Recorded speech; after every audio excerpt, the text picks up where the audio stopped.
Hello. So I want to talk about the Myers-Briggs Type Indicator. I want to give a brief overview of what the MBTI is, how it works, and the value and benefit of the assessment for organizations. So the MBTI is a widely used tool around the world that is often used to improve interpersonal skills, manage conflict, improve relationships, and inform career choices, among other things. The assessment has been through decades of research and development, as well as numerous updates. But without going too much into the history of it right now, because that's where I tend to lose people, I don't want anyone catching them Z's, not on my watch. Just know that it is based off of the work of famous Swiss psychologist Carl Jung. Later, a mother and daughter team, Myers and Briggs, expanded on Carl Jung's theory, which is type theory, and that has resulted in the assessment that we currently utilize today. According to type theory, personality is broken down into four categories. So the first category is how we get our energy. The second category is how we take in information. The third category is how we come to conclusions and make decisions. And the fourth and final category is how we approach the outside world. Now, within each of the four categories are two preferences, often referred to as preference pairs. So we all have the ability to move back and forth across the spectrum, depending on environment, life experiences, and other factors. Personality is complex. It's a complex and multifaceted concept. So the MBTI is not about making someone fit into a nice, neat little box. Although, according to type theory, there are only 16 personality types. However, each person is a unique individual that will express type differently.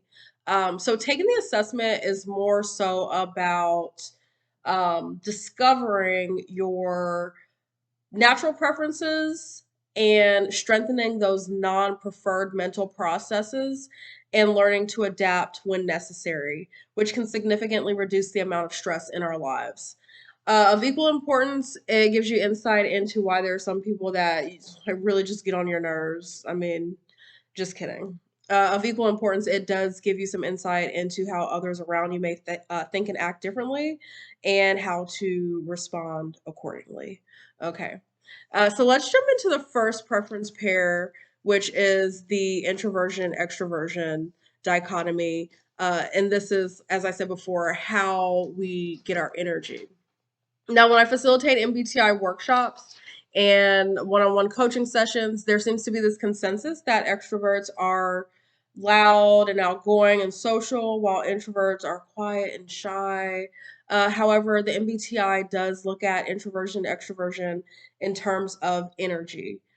So those with a preference for introversion get their energy from downtime, and those with a preference for extroversion get their energy from people and social interaction.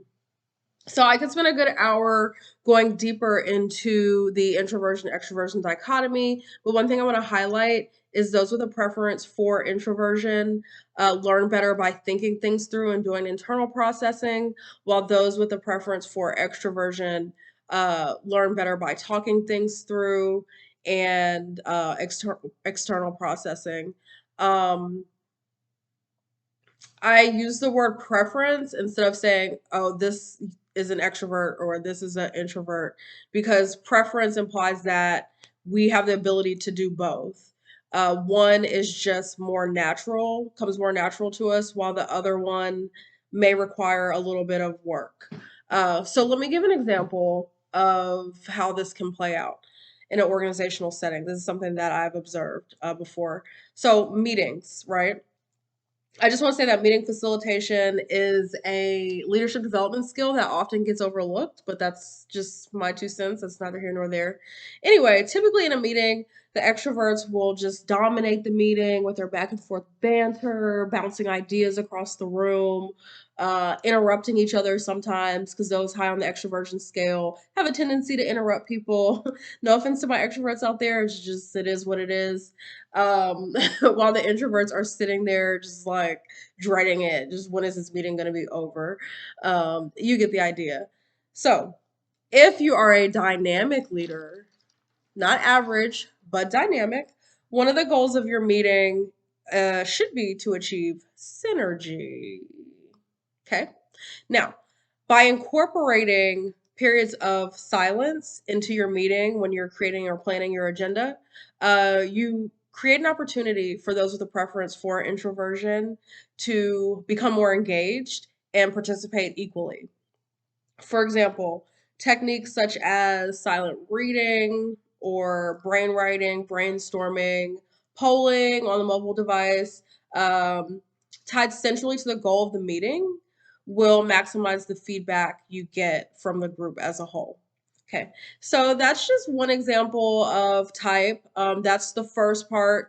When you take the assessment, you will come up with 4 letters, and a lot of times I find that people have taken the Myers-Briggs before, they know what their type is, but no one ever took the time to really break everything down for them, which is sad, especially in an organization where you have to learn people's strengths and weaknesses to work together and kind of achieve a balance and be able to communicate with others who may be different from you.